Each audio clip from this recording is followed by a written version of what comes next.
Welcome back. Last time we talked about prevention as a component of working with children and their sort of challenging behaviors, right?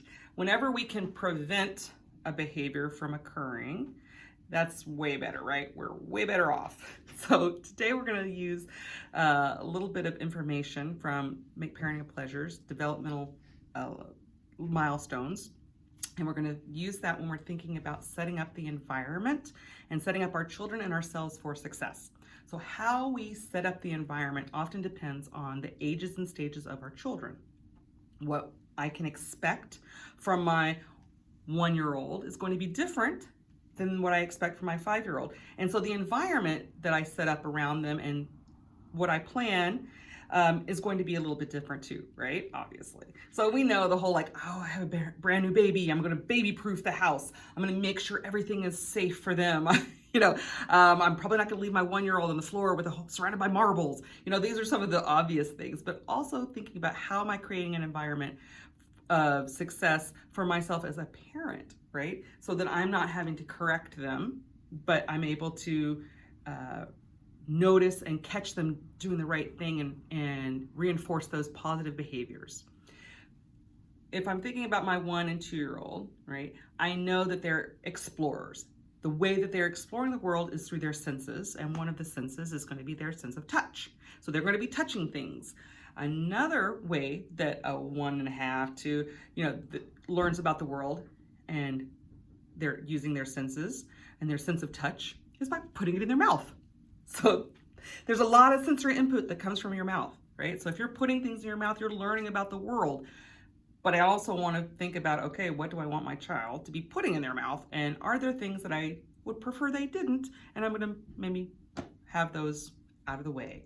I'm also going to think about the fact that as they're getting older, they're starting to be a little bit more mobile. So they're going to be getting into things. So where am I putting things so that things are safe and that they are safe?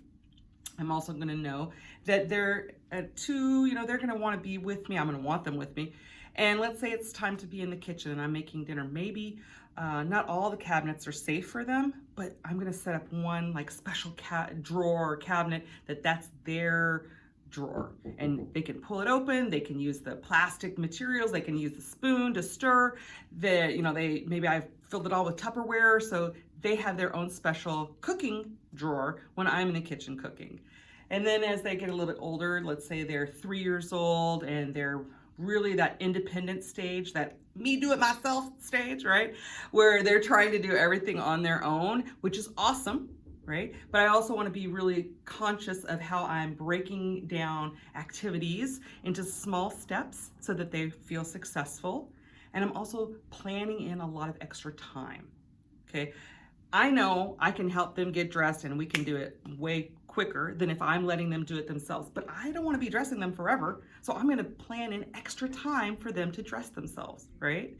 So that's part of setting up the environment, is my planning time. When I'm thinking about my 4-year-old, that little mini me, right? My little pal, they want to be with me all the time. I'm going to set up activities that they can do with me or ways that they can be with me. Great time to introduce chores, right? They have their own little rag and they're dusting with me, or we're going to be cooking together. So they have a stool and they have a little butter knife and they're going to cut up the banana for fruit salad, right? So I'm going to plan ahead activities or ways that they can be involved, knowing that at that age, they want to be doing what I'm doing. 5 years old, they're like a social butterfly. They want to have time with their friends. 3, 4, 5, they're all still learning about their social skills, right? They're still learning how to share and how to cooperate. So I'm going to set up the environment for them to be more successful. So maybe at 2, I'm going to have 2 of the same toy so they can play next to one another, parallel and independently, but they're still with their friend. And at 5, they're probably pretty cooperative by this time, or they're at least learning how to be. So I'm going to have one toy that they can take turns with, and we're going to talk about ahead of time, how are they going to take turns? How are they going to share? And I'm not going to just say share. I'm going to say, ask for a turn. Say, may I please have a turn? I'm going to give them the words to use as their language is developing. And then I'm going to say, maybe I'll have a timer And I'll like, okay, when the timer goes down, then it's the other person's turn. So I can support them in these skills. I'm setting up my environment and their environment for them to be more successful. Okay? When we come back next time, we're going to talk a little bit more about prevention and other components of setting up our environment and setting up our children for success. Bye.